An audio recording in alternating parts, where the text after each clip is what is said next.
નમસ્કાર, હું છું Jayesh Patel. ESW enjoy science world YouTube ચેનલમાં આપ સૌનું હાર્દિક સ્વાગત છે. પ્રકરણ 12 ભારતીય લોકશાહી. આપણો દેશ આખી દુનિયામાં સૌથી વધારે મતદારો ધરાવતો દેશ છે. વસ્તીની રીતે વિશ્વમાં સૌથી મોટી લોકશાહી આપણા દેશની છે. આ અનોખી લોકશાહીને આજે 6.5 દાયકા કરતા વધારે વર્ષો થયા છે. આ સમય દરમિયાન આપણા દેશમાં અનેક રાજકીય ઝંઝાવાતો અને ઉતાર ચઢાવ આવ્યા છે. તેમ છતાં પણ આપણી લોકશાહી મતદારોની નિષ્ઠા અને કોઠાસૂઝને કારણે ટકી શકી છે. આપણે લોકશાહીના રક્ષણ અને જતન માટેના પ્રયત્નો કરીએ છીએ. હવે આપણે ભારતીય લોકશાહીના કેટલાક મહત્વના લક્ષણોનો અહીં અભ્યાસ કરીશું. લોકશાહીમાં ચૂંટણી. વિશ્વમાં અનેક દેશમાં લોકશાહી છે. લોકશાહી હોવા છતાં દરેક શાસન વ્યવસ્થામાં ભિન્નતા જોવા મળે છે. લોકશાહીમાં મતદાર પોતાનો મત આપે છે. શાસન વ્યવસ્થામાં ભિન્નતા હોવા છતાં દરેક લોકશાહીમાં મતાધિકાર અને મતદાન સર્વસામાન્ય બાબત છે. મતદાર ચૂંટણી વખતે પોતાનો મત આપી લોકશાહીને જીવંત રાખવામાં સહયોગી બને છે. આપણા દેશમાં સંસદીય વ્યવસ્થા છે. સંસદ લોકોનું પ્રતિનિધિત્વ કરતી રાષ્ટ્રીય સંસ્થા છે. સંઘની સંસદમાં રાષ્ટ્રપ્રમુખ, ઉપરાષ્ટ્રપ્રમુખ, રાજ્યસભા અને લોકસભાનો સમાવેશ થાય છે. આપણે અગાઉના પ્રકરણમાં જોયું કે સંસદનું ઉપલું ગૃહ રાજ્યસભા અને નીચલું ગૃહ લોકસભા છે. રાજ્યમાં વિધાનસભા હોય છે. કેટલાક રાજ્યોમાં વિધાન પરિષદ કાર્યરત છે. રાજ્યસભા, લોકસભા, વિધાનસભા અને વિધાન પરિષદની રચનાના કેન્દ્રમાં મતદાર છે. આપણા દેશમાં સ્થાનિક સ્વરાજ્યની સંસ્થાઓમાં મતદાન દ્વારા ચૂંટણી થાય છે. આમ ચૂંટણી દ્વારા લોકશાહી ચરિતાર્થ થાય છે. લોકશાહી અને મતદાર. લોકશાહીમાં મતદાર મહત્વ ધરાવે છે. આપણા દેશમાં સાર્વત્રિક અને પુખ્ત મતાધિકાર છે. 18 વર્ષ કે તેથી મોટી ઉંમરની વ્યક્તિનું મતદાર યાદીમાં નામ નોંધાવેલ હોય તે વ્યક્તિ મતદાન કરી શકે છે. જેણે નાદારી નોંધાવી ન હોય તેમજ માનસિક રીતે અસ્થિર જાહેર ન થયેલ હોય તેવો પ્રત્યેક ભારતીય નાગરિક કોઈ પણ પ્રકારના ભેદભાવ વગર મતાધિકાર પ્રાપ્ત કરી શકે છે. શિક્ષણનું ઓછું પ્રમાણ, ગરીબી અને આવી અનેક બાબતો વચ્ચે પણ સાર્વત્રિક પુખ્ત મતાધિકાર દ્વારા બંધારણે મતદાર ઉપર વિશ્વાસ મૂક્યો છે. સાર્વત્રિક પુખ્ત વય મતાધિકારમાં વ્યક્તિ દીઠ એક મતનો સિદ્ધાંત સ્વીકારવામાં આવ્યો છે.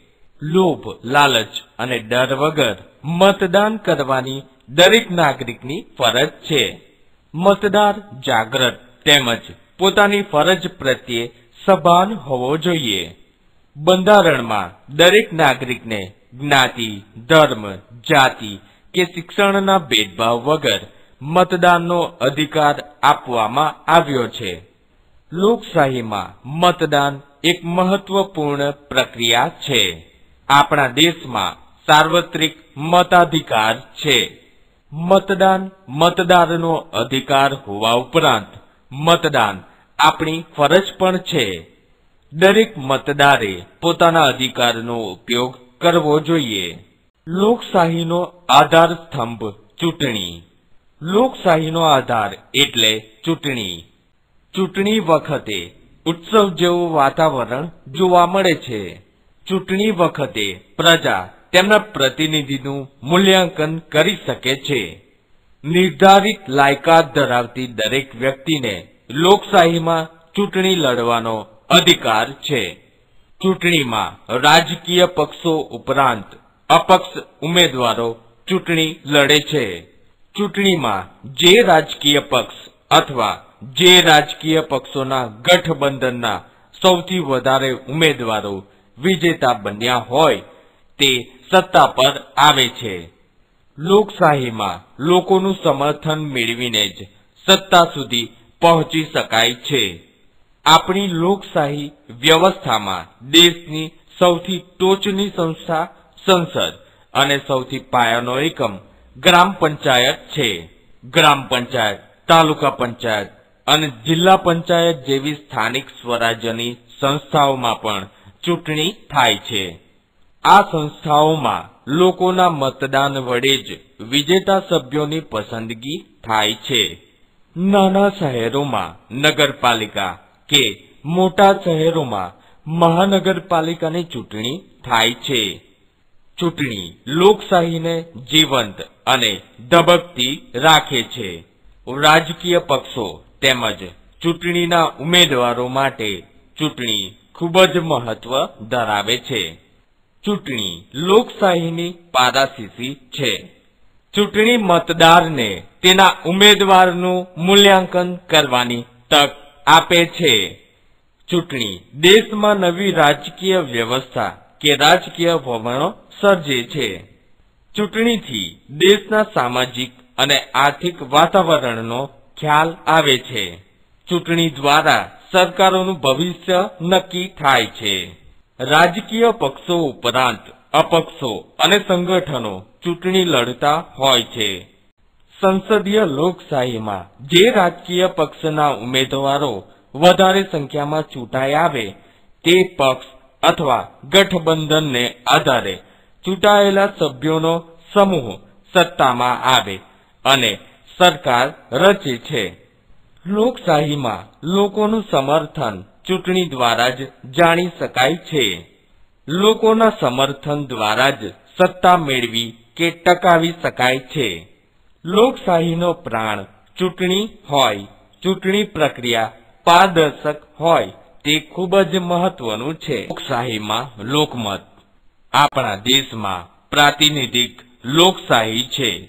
અહીં મતદાન દ્વારા વિજેતા જાહેર થાય તે લોકપ્રતિનિધિ બને છે. આમ પ્રતિનિધિક વ્યવસ્થામાં સત્તાધારી પક્ષ સત્તા ટકાવી રાખી ફરી સત્તામાં આવવાનું વિચારે છે. સત્તામાં ન હોય તે પક્ષ સત્તા મેળવવા માટે લોકમત ઊભો કરવાનો પ્રયત્ન કરે છે. સત્તા ટકાવી રાખવા કે સત્તામાં આવવા માટે લોકોને પોતાની સાથે જોડવા જરૂરી થઈ પડે છે. સરકારને ટકાવી રાખવા માટે સરકારની કામગીરી, નીતિ કે વિવિધ પ્રશ્નો અંગે લોકોના વિચારો ઉપરાંત લોકમતને ધ્યાનમાં રાખવો જરૂરી થઈ પડે છે. લોકમત રાજકીય પક્ષો, પ્રતિનિધિઓ અને સંગઠનો માટે ખૂબ જરૂરી છે. સંગઠિત લોકમતનું લોકશાહીમાં અત્યંત મહત્વ રહેલું છે. પ્રબળ અને સંગઠિત લોકમત લોકશાહીમાં વિશેષ મહત્વ ધરાવે છે. લોકમત સરકારને ગેરવહીવટ કરતા રોકે છે. લોકમત દ્વારા દેશ હિતને અવગણી ન શકાય તેવી પરિસ્થિતિનું નિર્માણ થઈ શકે છે. જાગૃત, બુદ્ધિશાળી અને માહિતગાર નાગરિકોને સરકાર ભરમાવી શકતી નથી. આધુનિક સમયમાં લોકમત કેળવવા કેટલાક માધ્યમો ખૂબ ઉપયોગી સાબિત થયા છે. આ માધ્યમોનો વિગતે પરિચય મેળવીએ. લોકશાહીમાં લોકમત ઘડતરના માધ્યમો. લોકમાનસના ઘડતર માટે તેમજ લોકજુવાળ ઊભો કરવા પ્રચાર પ્રસારના માધ્યમો ખૂબ જ ઉપયોગી થઈ પડે છે. આધુનિક સમયમાં લોકો સુધી વાત કે વિચારને પહોંચાડવા અનેક માધ્યમોનો ઉપયોગ થાય છે. આ માધ્યમોને મુખ્યત્વે બે ભાગમાં વહેંચી શકાય. મુદ્રિત માધ્યમ. આધુનિક સમયમાં દેશ અને દુનિયાની ઘટનાઓ વિશે લોકો જાણી શકે, માહિતી મેળવી શકે તે માટે દૈનિક સમાચાર પત્રો, પાક્ષિકો અને ચોક્કસ પ્રકારના સામયિકો મહત્વ ધરાવે છે.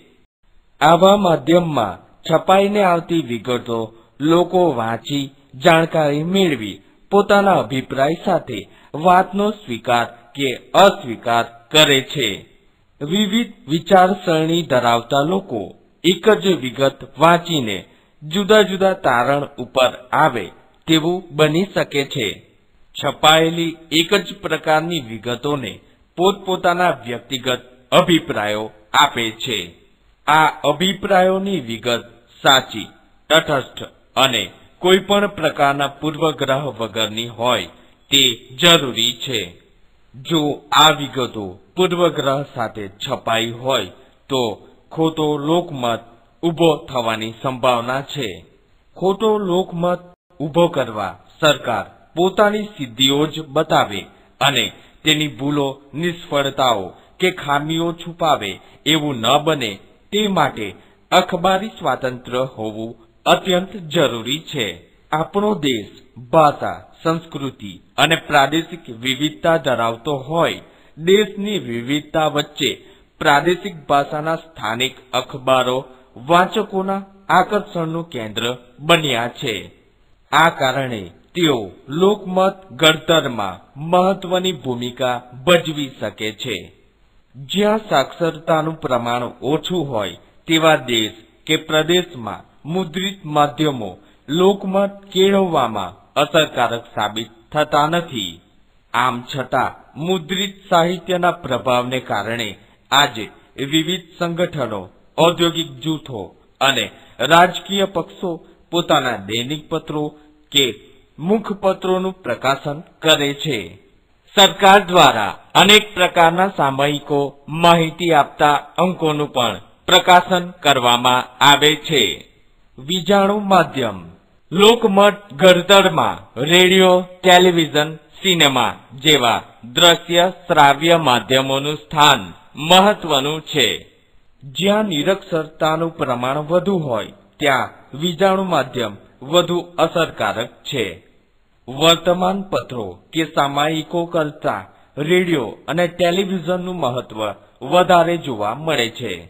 દેશ વિદેશની ઘટનાઓ આજે રેડિયો કે ટેલિવિઝન દ્વારા તે જ સમયે જીવંત પ્રસારણ દ્વારા વ્યક્તિ સુધી સરળતાથી પહોંચે છે. ધારાવાહિકો, નાટકો અને ફિલ્મ દ્વારા મનોરંજનની સાથે અસ્પૃશ્યતા, દહેજ પ્રથા, શોષણ, ગરીબી જેવી સામાજિક અને આર્થિક ઉપરાંત અનેક સમસ્યાઓની રજૂઆત અસરકારક રીતે કરીને લોકમત કેળવી શકાય છે.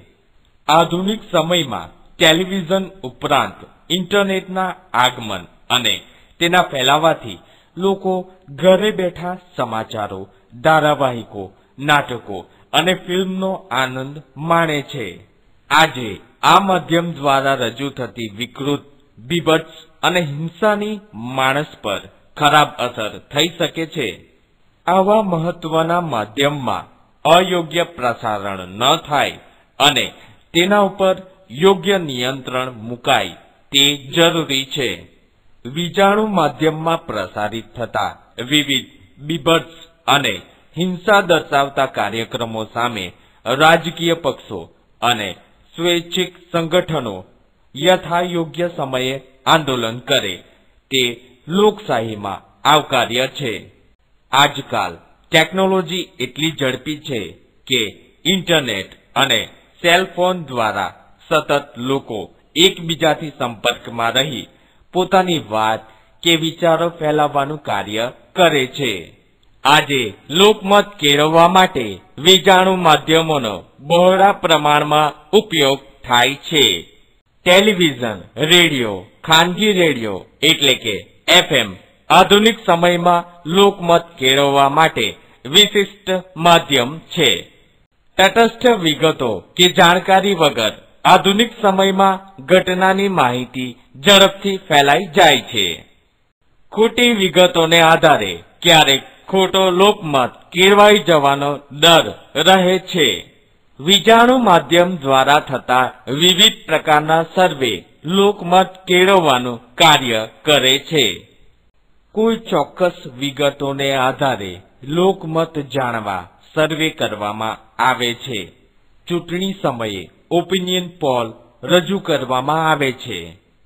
ઓપિનિયન પોલ દ્વારા લોકમત કઈ દિશામાં ઢળી રહ્યો છે તેનો અંદાજ આવે છે. ઓપિનિયન પોલ દરેક વખતે સાચા જ અને વિશ્વસનીય હોતા નથી. આજના સમયમાં વિજાણુ માધ્યમો ખૂબ જ મહત્વનું સ્થાન ધરાવે છે. લોકશાહીમાં લોકો અને સરકારે ધીરજ રાખવી જરૂરી થઈ પડે છે. લોકોની વાત, વિચાર કે વિગત સરકાર સુધી પહોંચે અને સરકારની વિવિધ યોજનાની વિગતો તથા સરકારની સિદ્ધિઓ લોકો સુધી પહોંચાડવામાં આ માધ્યમો ખૂબ જ ઉપયોગી છે. રેડિયો, દૂર તેમજ અંતરિયાળ પ્રદેશો સુધી પોતાનું કાર્યક્ષેત્ર ધરાવે છે. માત્ર શ્રાવ્ય માધ્યમ હોવાથી રેડિયો અસરકારક માધ્યમ બની શક્યો નથી. રેડિયોની સરખામણીમાં ટેલિવિઝન ઉપર પ્રસારિત કાર્યક્રમો ખર્ચાળ હોવા છતાં વિજાણુ માધ્યમ તરીકે લોકભોગ્ય બન્યા છે. લોકશાહીમાં લોકો પ્રથમ રાષ્ટ્રહિતને મહત્વ આપીને જ પોતાનો લોકમત રજૂ કરે તેવી અપેક્ષા રાખવામાં આવે છે. લોકશાહીના પ્રકાર. વિશ્વમાં અનેક દેશોમાં લોકશાહી છે. લોકશાહી શાસન વ્યવસ્થામાં પણ ભિન્નતા જોવા મળે છે. આપણા દેશમાં સંસદીય લોકશાહી શાસન વ્યવસ્થા છે. અમેરિકા જેવા દેશમાં પ્રમુખીય લોકશાહી શાસન વ્યવસ્થા જોવા મળે છે. સંસદીય લોકશાહી અને પ્રમુખીય લોકશાહી એમ મુખ્ય બે પ્રકાર વિશે આપણે જોઈશું. સંસદીય લોકશાહી. આપણા દેશે સંસદીય લોકશાહીનો સ્વીકાર કર્યો છે, જેમાં લોકસભામાં જે પક્ષને સ્પષ્ટ બહુમતી મળી હોય તેના નેતાને રાષ્ટ્રપ્રમુખ વડાપ્રધાન તરીકે નિમે છે. વડાપ્રધાન સરકારની રચના કરે છે. આ સંસદીય સરકાર લોકસભાને સંપૂર્ણપણે જવાબદાર છે. જ્યાં સુધી સરકાર લોકસભાના બહુમતી સભ્યોનો વિશ્વાસ ધરાવતી હોય ત્યાં સુધી જ તે સત્તા ઉપર રહી શકે છે. પ્રમુખીય લોકશાહી. પ્રમુખીય શાસન વ્યવસ્થા લોકશાહીનો બીજો મહત્વનો પ્રકાર છે. પ્રમુખીય લોકશાહીમાં સામાન્ય રીતે પ્રમુખ સીધા લોકો દ્વારા ચૂંટાય છે. પ્રમુખ બંધારણમાં નિશ્ચિત કરવામાં આવેલી મુદત સુધી સત્તા ઉપર રહે છે. અમેરિકા અને દુનિયાના બીજા કેટલાક દેશોમાં આવી પ્રમુખીય લોકશાહી શાસન વ્યવસ્થા છે. લોકશાહીના પ્રકાર. વિશ્વમાં અનેક દેશોમાં લોકશાહી છે. લોકશાહી શાસન વ્યવસ્થામાં પણ ભિન્નતા જોવા મળે છે. આપણા દેશમાં સંસદીય લોકશાહી શાસન વ્યવસ્થા છે. અમેરિકા જેવા દેશમાં પ્રમુખીય લોકશાહી શાસન વ્યવસ્થા જોવા મળે છે. સંસદીય લોકશાહી અને પ્રમુખીય લોકશાહી એમ મુખ્ય બે પ્રકાર વિશે આપણે જોઈશું. સંસદીય લોકશાહી. આપણા દેશે સંસદીય લોકશાહીનો સ્વીકાર કર્યો છે, જેમાં લોકસભામાં જે પક્ષને સ્પષ્ટ બહુમતી મળી હોય તેના નેતાને રાષ્ટ્રપ્રમુખ વડાપ્રધાન તરીકે નિમે છે. વડાપ્રધાન સરકારની રચના કરે છે. આ સંસદીય સરકાર લોકસભાને સંપૂર્ણપણે જવાબદાર છે. જ્યાં સુધી સરકાર લોકસભાના બહુમતી સભ્યોનો વિશ્વાસ ધરાવતી હોય ત્યાં સુધી જ તે સત્તા ઉપર રહી શકે છે. પ્રમુખીય લોકશાહી. પ્રમુખીય શાસન વ્યવસ્થા લોકશાહીનો બીજો મહત્વનો પ્રકાર છે. પ્રમુખીય લોકશાહીમાં સામાન્ય રીતે પ્રમુખ સીધા લોકો દ્વારા ચૂંટાય છે. પ્રમુખ બંધારણમાં નિશ્ચિત કરવામાં આવેલી મુદત સુધી સત્તા ઉપર રહે છે. અમેરિકા અને દુનિયાના બીજા કેટલાક દેશોમાં આવી પ્રમુખીય લોકશાહી શાસન વ્યવસ્થા છે. લોકશાહીમાં ચૂંટણી તંત્ર.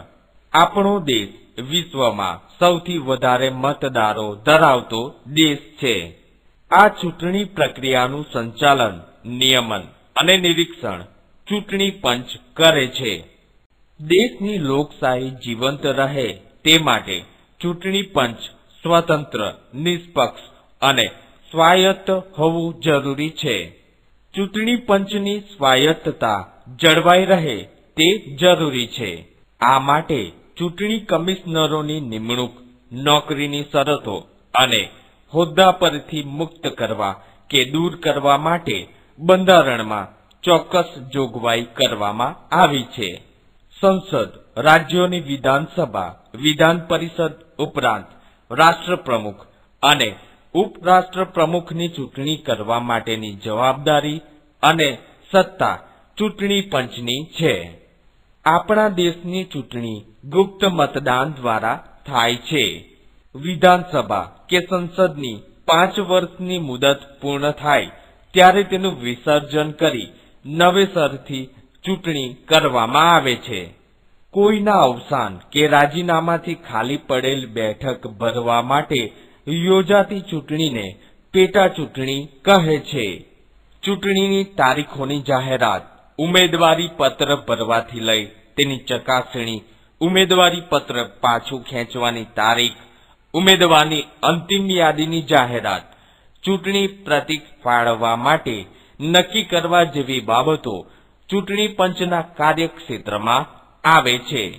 ચૂંટણીની તારીખો જાહેર થાય તે સમયથી જ આચાર સંહિતા લાગુ પડે છે.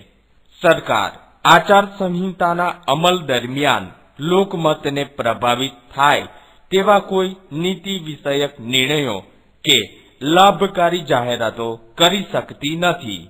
ચૂંટણી પહેલા ઉમેદવાર કે તેમનો રાજકીય પક્ષ પોતાનો ચૂંટણી ઢંઢેરો બહાર પાડે છે. આ ચૂંટણી ઢંઢેરામાં આર્થિક, સંરક્ષણ તેમજ વિદેશ નીતિ અને સરકારની કરવા ધારેલી કામગીરી અને યોજનાઓ ઉપરાંત વિવિધ સમસ્યાઓ અને તેના નિરાકરણ સંદર્ભે પોતાનું કે રાજકીય પક્ષનું વલણ સ્પષ્ટ કરે છે. લોકશાહીમાં ગુપ્ત મતદાન. આપણા દેશમાં સંપૂર્ણ ગુપ્ત અને સ્વતંત્ર રીતે મતદાન દ્વારા ચૂંટણી યોજાય છે. ભારતની સંસદની ચૂંટણીને વિશ્વની સૌથી મોટી મતદાનની પ્રક્રિયા માનવામાં આવે છે. ચૂંટણી વખતે વિવિધ પક્ષો, સંગઠનો અને અપક્ષ ઉમેદવાર ચૂંટણી લડે છે. સૌ પોતાના વિચારો, કરેલા કાર્યો અને ભાવિ આયોજન મતદાર સામે રજૂ કરે છે. મતદારો કોઈ પ્રકારના લોભ, લાલચ કે ડર વગર મતદાન કરે તે અપેક્ષિત છે. ચૂંટણી પ્રક્રિયા દરમિયાન ગુપ્ત મતદાનને મહત્વ આપવામાં આવ્યું છે. મતદારને પોતાનો મત ગુપ્ત રાખવાનો અધિકાર મળ્યો છે. મતદારે કોને મત આપ્યો તેવું પૂછી શકાતું નથી. ચૂંટણી પંચની અદ્ભુત પ્રક્રિયાને લીધે મતદારનો મત ગુપ્ત રહે છે. ચૂંટણી પ્રક્રિયામાં જોડાયેલ સૌ કર્મચારીઓ, સેનાના સૈનિક પણ ચૂંટણીમાં મતદાન કરી શકે તેવી વ્યવસ્થા ચૂંટણી પંચ દ્વારા કરવામાં આવે છે. મતદાન કરવા માટે મુખ્યત્વે 2 પ્રક્રિયા ઉપયોગમાં લેવાય છે. અ. મતપત્રકો દ્વારા મતદાન. બ. વીજાણુ મશીન દ્વારા મતદાન. મતપત્રો દ્વારા થયેલ મતદાનની ગણતરી કરવામાં સમય જાય છે. આધુનિક સમયમાં મોટાભાગની ચૂંટણી વીજાણુ મશીનથી થાય છે. આ મશીનને ઇલેક્ટ્રોનિક વોટિંગ મશીન કે ઈવીએમ તરીકે પણ ઓળખવામાં આવે છે. આ મશીનને કારણે મતગણતરી ઝડપી બની છે. માનવ કલાકો અને માનવ શ્રમનો બચાવ થાય છે. કાગળનો બચાવ થતો હોવાથી પર્યાવરણનું નુકસાન થતું પણ અટકાવી શકાય છે. ઉમેદવારો પૈકી એક પણ ઉમેદવારને મત ન આપવા માંગે તો મતદાર નન ઓફ ધી અબવ નોટાનો ઉપયોગ કરી શકે છે. લોકશાહી અને રાજકીય પક્ષો. આપણા દેશમાં બહુપક્ષીય લોકશાહી હોવાથી દેશમાં અનેક નાના મોટા રાજકીય પક્ષો છે. પક્ષને માન્યતા આપવા માટે ચૂંટણી પંચે ચોક્કસ ધોરણો નક્કી કર્યા છે. રાષ્ટ્રીય કે પ્રાદેશિક પક્ષ તરીકે ચૂંટણી પંચ ચોક્કસ નીતિ અને નક્કી કરેલા ધોરણોને આધારે માન્યતા આપે છે. જે રાજકીય પક્ષ ઓછામાં ઓછા 4 રાજ્યમાંથી ચૂંટણી લડે, આ 4 રાજ્યમાં યોજાયેલ છેલ્લી ચૂંટણીમાંના કુલ મતદાનના 4% મત મેળવનાર રાજકીય પક્ષને રાષ્ટ્રીય પક્ષ અને અન્ય પક્ષને પ્રાદેશિક પક્ષ તરીકે માન્યતા આપવામાં આવી છે. ચૂંટણી પંચ દ્વારા આપવામાં આવેલ માહિતી અનુસાર 10 માર્ચ 2014 સુધી દેશમાં 1593 રાજકીય પક્ષો નોંધાયા છે. છેલ્લા વર્ષે 239 પક્ષોનો વધારો થયો છે. આપણા દેશમાં ભારતીય રાષ્ટ્રીય કોંગ્રેસ INC અને ભારતીય જનતા પક્ષ BJP મુખ્ય રાજકીય પક્ષો છે. ઉપરાંત Bahujan Samajwadi party, communist party of India, communist party of India અને રાષ્ટ્રીય કોંગ્રેસ પાર્ટી જેવા રાષ્ટ્રીય સ્તરના પક્ષો છે. આ ઉપરાંત Shiv Sena, Trinamool Congress, Samajwadi party, Dravida Munnetra Kazhagam, all India Anna Dravida Munnetra Kazhagam અને આમ આદમી પાર્ટી, જનતા દળ યુનાઇટેડ, રાષ્ટ્રીય જનતા દળ જેવા પ્રાદેશિક પક્ષો છે. રાષ્ટ્રીય પક્ષ તરીકે માન્ય પક્ષની માન્યતા મેળવેલ મતના આધારે રદ થઈ શકે છે, જ્યારે કેટલાક પ્રાદેશિક પક્ષોને રાષ્ટ્રીય પક્ષ તરીકેની માન્યતા પણ મળી શકે છે. સરકાર બનાવનાર, સત્તા ભોગવનાર પક્ષ સત્તા પક્ષ અને વિરોધ કરનાર પક્ષ વિરોધ પક્ષ તરીકે ઓળખાય છે. સરકારનો નીતિ વિષયક લોકતાંત્રિક ઢબે વિરોધ દર્શાવીને લોકમત ઘડતરનું કાર્ય કરે છે. જરૂર પડે તેવા સામાજિક અને જાહેર હિત ધરાવતા પ્રશ્નોમાં સરકારને સહકાર આપે તે તંદુરસ્ત લોકશાહીમાં અપેક્ષિત છે. સરકાર પક્ષ અને વિરોધ પક્ષના સમતોલ સંબંધો ઉપર લોકશાહીની સફળતાનો આધાર છે. અસરકારક અને સબળ વિરોધ પક્ષ એ જીવંત લોકશાહી માટે અનિવાર્ય શરત છે. લોકશાહી એક રથ છે.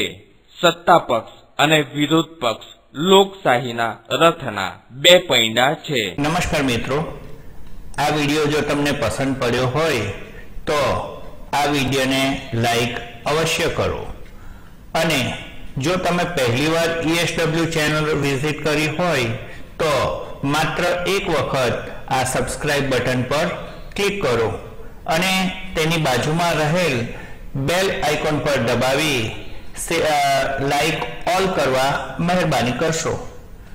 જો તમે આના પછીના મુદ્દા ઉપર જવા માંગતા હો તો નીચેના થંબનેલ ઉપર અહીં ક્લિક કરો.